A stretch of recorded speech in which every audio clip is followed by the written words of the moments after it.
Hello, welcome to the Yarn and Yarns YouTube channel. My name is Angela and all of the places you can find me should be linked in the description box below this video. I'm most active over on Instagram, where you'll find me as both Rainbow Ange and Yarn and Yarns.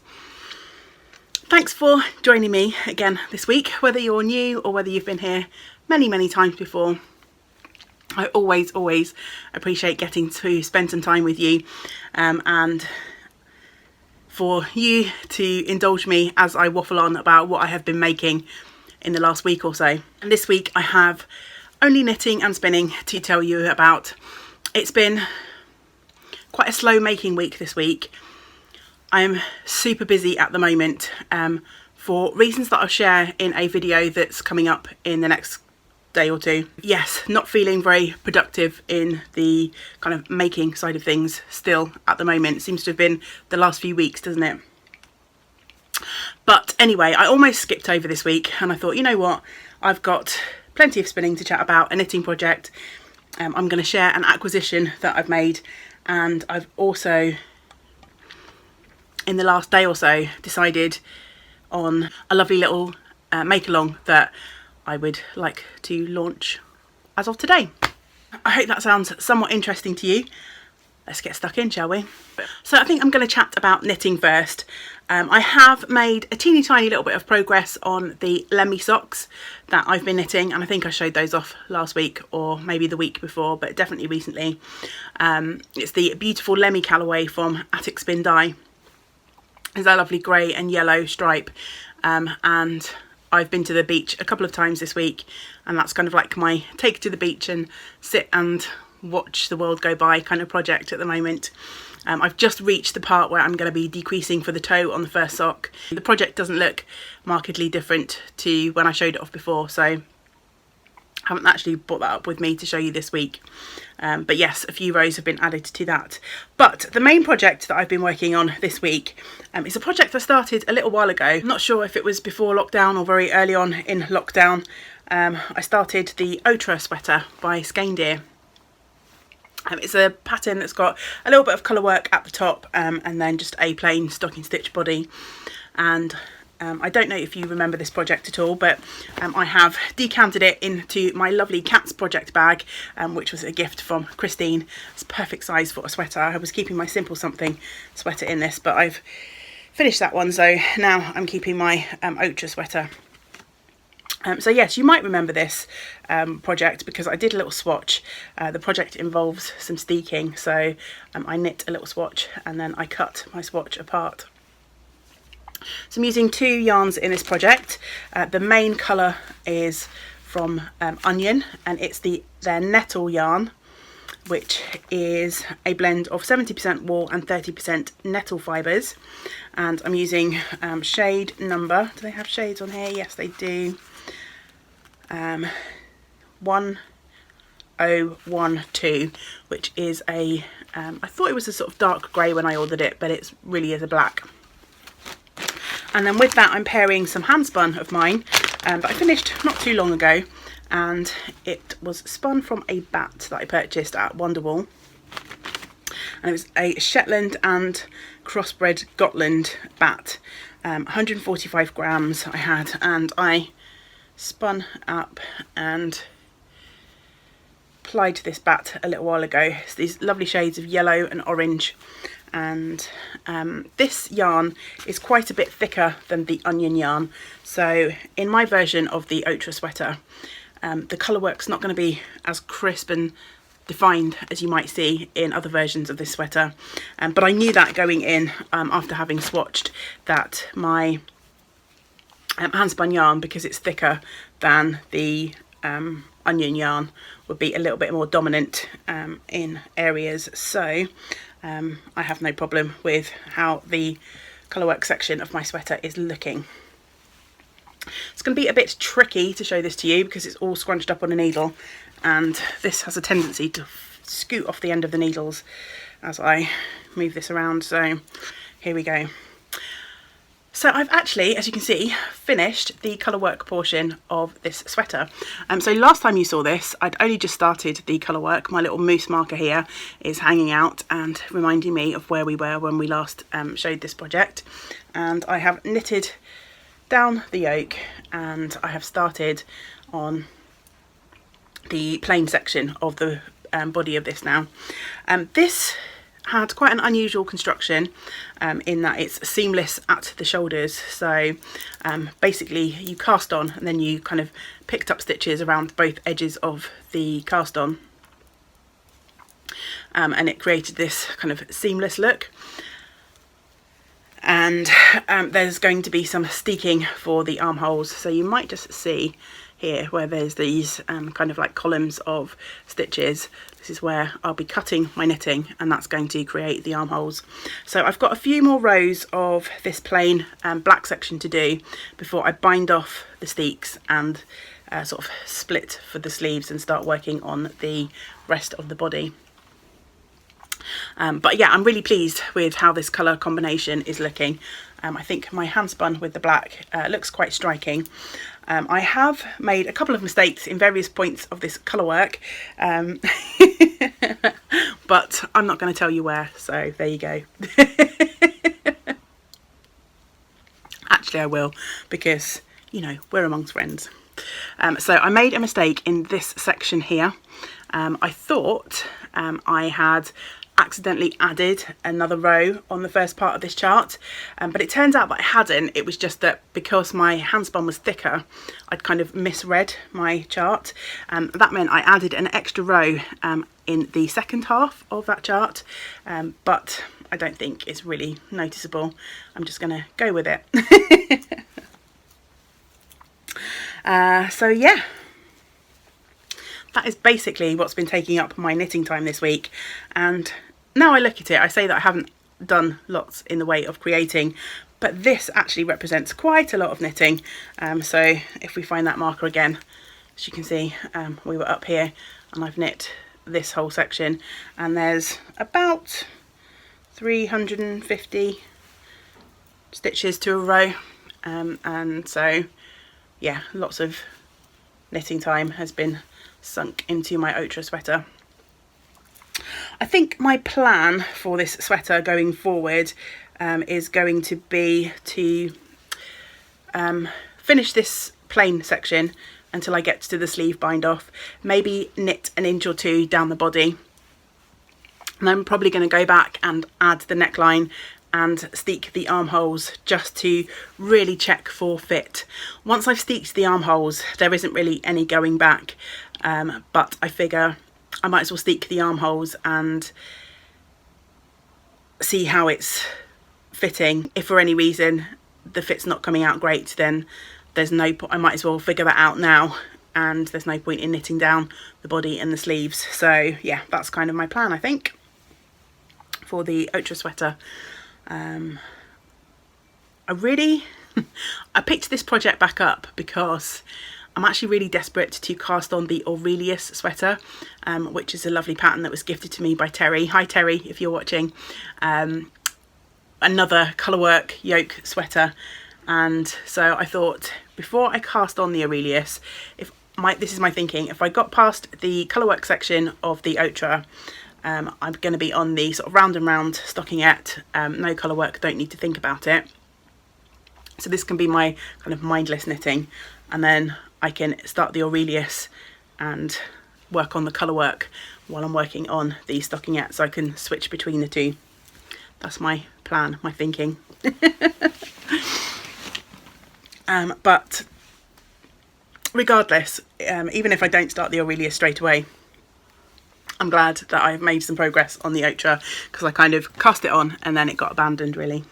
For spinning this week, we're still in the Tour de Fleece. I haven't managed to do tons and tons of spinning for this Tour de Fleece, but I'm not too worried because there's going to be another Tour de Fleece at the end of August this year, because the Tour de France was postponed until the end of August. So the Tour de Fleece kind of organisers decided to keep the original dates, but then also to have a second tour when the cyclists are riding the race.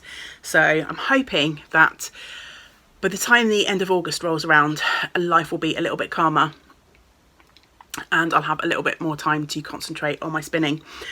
But for this tour de fleece, I've got several projects that I wanted to make progress on, and I am working away on them all. So yeah, all good really. First off, I've finished the skein from my raw fleece that I've been working through, and last week I showed off the yarn that I made from the lightest part of the fleece. This week I did the sort of little skein from the darkest part of the fleece. So I now have 3 skeins. So light, middle and dark, as you can see, beautiful natural sort of browny grey colours. And now I am spinning through and working on the rest of the fleece. So the rest of the fleece I'm just kind of piling in together, and I think I'm going to get stuff more in sort of like this mid-range kind of colour. There'll definitely be some lighter parts, there'll definitely be some darker parts, because the fleece was quite variegated, and it was kind of, you could literally spend forever and a day trying to match up the different colours. So I'm not being too fussy, but I think the majority of my skeins from here on in are going to look like this one. So as well as finishing the dark part, I've also put another 50 grams or so onto a bobbin. So yeah, as you can see, this stuff on the bobbin is more akin to this kind of mid brown section.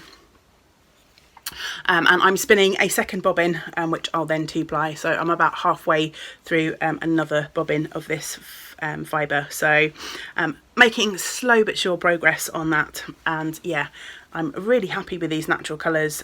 They're really fun to work with, and I'm enjoying practising my long draw spinning.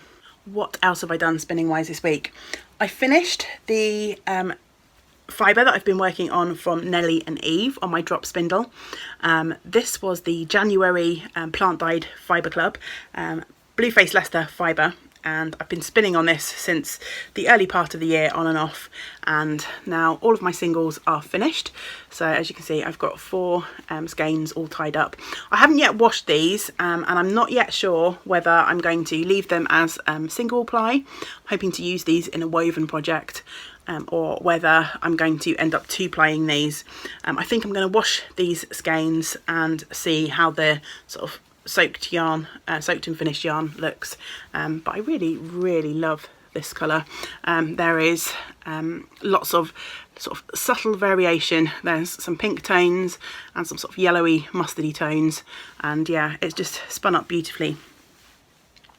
And I'm really excited to see whether this is going to work for the woven project that I have in mind. That won't get started for a little while yet, but I'm definitely going to kind of finish these singles and then put them aside and wait until I figure out a proper plan for my weaving. And then I also have a supported spindle project on the go. If you have watched before, you'll know that this lovely support spindle came into my life a couple of weeks ago. This is my first foray into spinning on supported, and I'm really enjoying it so far. It's quite nice to have this on my lap in the evening when we're watching a bit of telly, and I can spin away. I don't have to bring my spinning chair to sit at my wheel or anything like that. I can just sit on the sofa and get working on this spin. So I'm spinning up some fibre from Smith Studio Designs in the I Can Spin a Rainbow Pastel edition, and this represents 50% of my grey fibre, so around about 25 grams. I started off with 50 grams of the grey, 50 grams of the pastel rainbow, and I've spun up half of each now. So yes, I just need to figure out what I'm going to do. I need to wind this off and figure out what I'm going to do plying wise for that. But I've been sitting and spinning for at least 5 minutes every day on my supported spindle. So there is that. And then my final spin in progress is a new one. When I purchased the supported spindle from Enid Ashcroft, who's a lovely spindle maker here in the UK, I also purchased one of her Turkish spindles. It's a midi Turkish spindle, so a nice small little spindle. And I've been itching, I had a quick test spin with it, and I've been itching to really get going with this. So I went diving through my fibre stash and I found some Rolags that I purchased from Spindle and Stitches last year. This is the Gelato colourway, 100% merino fibre, and I thought each of these Rolags would probably be just about the perfect amount to get onto this spindle, and I think I was just about right, because this is one Rolag spun onto my Turkish. I'm not the best at winding neatly. You see these lovely neat turtles being wound on these Turkish spindles, but I haven't quite got the knack of that yet. So mine's a bit scruffy. But I need to decant this and start spinning my next Rolag. This a little Turkish spindle spins like a dream, and I'm glad I went fishing in my stash for something suitable to spin on it. So yes, that's everything for what I've been making this week. I thought I'd show you a quick acquisition that I purchased. A few things have come my way in the last few weeks that I haven't really shown off, but as it's a shorter episode this week, I thought I'd show you the beautiful things that I purchased this week. And yes, I purchased more fibre. Honestly, I just was scrolling through Instagram and I couldn't resist. I noticed that the lovely Andy of Attic Spin Dye had updated his shop with lots of lovely fibre. He also put some pictures up yesterday of some gorgeous fibre, but I am resisting because I have got a ton of fibre and I told myself I wasn't going to buy much this year, but although I haven't been super bad, I have not been as good as I could have. So yes, more fibre has come into my life. So I purchased from the lovely Attic Spin Dye 3 different braids of fibre. So the first one is 100% merino, I believe, in the petunias colourway, and I just could not resist that when I saw it in the shop. It's just absolutely beautiful. Purples and sort of corally oranges and blues and greens. This one had to come and live with me. I think this is going to make such fun yarn. Look at those glorious shades in there. Couldn't resist. And then this was the one that really grabbed my heart.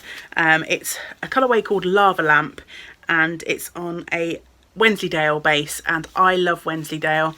I have an episode way back in the archive somewhere spouting on about my love of the Wensleydale sheep and the fibre that that sheep produces. So I decided to treat myself to 2 braids of Lava Lamp. So I've got 200 grams here, and I thought that would make enough for a really nice project. So hopefully a nice big shawl, maybe part of a garment, I'm not sure yet, but I'm sure if you know me, you know why I couldn't resist this. Gorgeous royal blues and orange, and again a little bit of purple. Absolutely glorious colourway there. So yeah, when I'm going to get to spin these, I'm not sure, but they're definitely high up on the list because those colours are beautiful. And then, because Andy and Angela are super generous, they sent me more fibre as a gift. And yeah, I was so touched. I was having a really tough couple of days, and yeah, package opened and happy tears ensued. So they also sent along another braid of Wensleydale in the Hummingbird colourway, which again, I am so excited about this colourway. Look at that beautiful sort of tealy colour along with the rusty sort of orange brown. Just stunning. So yeah, they look pretty good together, these colourways, because of the sort of like rusty orange tones. So it's not outside the realms of possibility that they'll end up in a project together. It depends how the yarns turn out in the end, ultimately. There was also some lovely tea in the package, and yet more fibre. So I believe this was from Stash, and they sent me this beautiful package of lots of different sheep breeds for me to try out, which I'm really excited for. So there's Dorset Horn, White-Faced Woodland, Morit Shetland, Brown Blue-Faced Leicester, that's a bit confusing, isn't it? Light Grey Herdwick, Light Grey Swaledale, Black Welsh and Black Jacob. So yeah, I'm really looking forward to playing with those. I'm really into these natural colours at the moment because I think of the fleece preparation that I've been doing. And there's so many breeds in here that I haven't yet tried. So I'm really excited to have a play around with this pack as well. And I've kind of got an idea of what this might be in terms of project, but I think it's ultimately going to depend on how consistently I can spin each of these different breeds. So we'll see. Thank you so much, Andy and Angela. I can't tell you how much you made my day, made my week when I opened up that package. And Andy and Angela have been fabulous support to the podcast, and I'll put a link to their Etsy shop below. I would highly encourage you to go and check out the beautiful yarns and fibres that they have available. Okay, time for some make-along chat.